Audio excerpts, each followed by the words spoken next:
The earlier anthropologists assumed, as a matter of course, that the primitive peoples perceive and think in the same way as we do, but that they think incorrectly.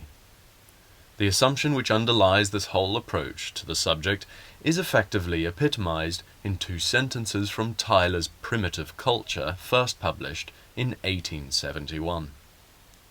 It was no spontaneous fancy, but the reasonable inference that effects are due to causes which led the rude men of olden days to people with such ethereal phantoms their own houses and haunts, and the vast earth and sky beyond.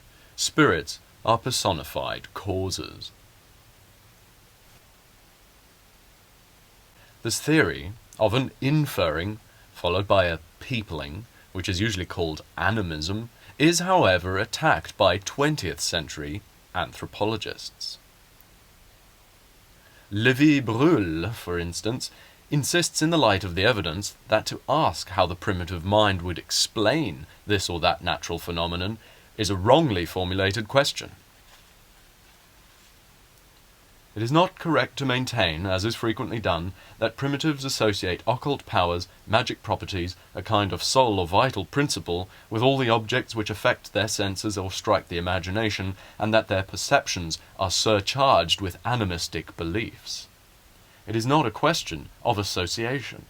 The mystic properties with which things are imbued form an integral part of the idea to the primitive, who views it as a synthetic whole. This leads Lévi-Brühl to the conclusion that primitives see with eyes like ours, but they do not perceive with the same minds.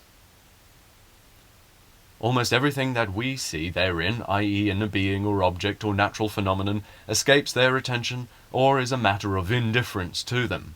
On the other hand, they see many things of which we are unconscious. When we find a primitive mind incapable of grasping what is to us the self-evident law of contradiction, it is absurd to imagine such a mind thinking in terms of cause and effect, and of inference from the one to the other. Rather, we are in contact with a different kind of thinking and a different kind of perceiving altogether. The principal reason which Lévi-Brühl and others assign for the fact that primitives do not perceive with the same minds as ours is that, in the act of perception, they are not detached, as we are, from the representations. The collective representations and interconnections which constitute such a primitive mentality are governed by the law of participation, and insofar they take but little account of the law of contradiction. To sum up what has been said here, anthropology began by assuming as a matter of course that primitive peoples perceive the same phenomena as we do, and on that assumption investigated their beliefs about these phenomena. Now, however, some anthropologists have begun to point out that the difference between the primitive outlook and ours begins at an earlier stage. It is not only a different alpha thinking with which we have to do, but a different figuration. And therefore the phenomena are treated as collective representations produced by that different figuration. It is further maintained that the most striking difference between the primitive figuration and ours is that the primitive involves participation.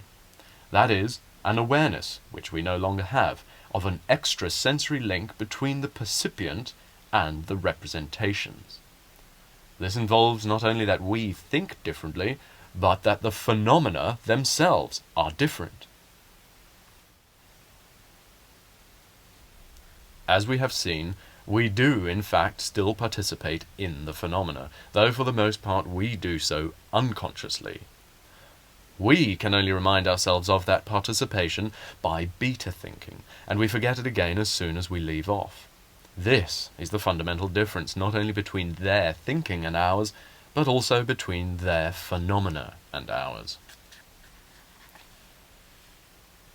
Participation is the extrasensory relation between man and the phenomena. It was shown that the existence of the phenomena depends on it. Actual participation is therefore as much a fact in our case as in that of the primitive man. But we have also seen that we are unaware, whereas the primitive mind is aware of it. This primitive awareness, however, is obviously not the theoretical kind which we can still arrive at by beta thinking. For that presupposes some acquaintance with the findings of modern physics and physiology, and can only be applied to the kind of collective representations that go with this. The primitive kind of participation is indeed not theoretical at all, inasmuch as it is given in immediate experience. Let us distinguish the primitive participation from ours by calling it original participation. It may remove the risk of misunderstanding if I mention that it is no part the object of this book to advocate a return to original participation.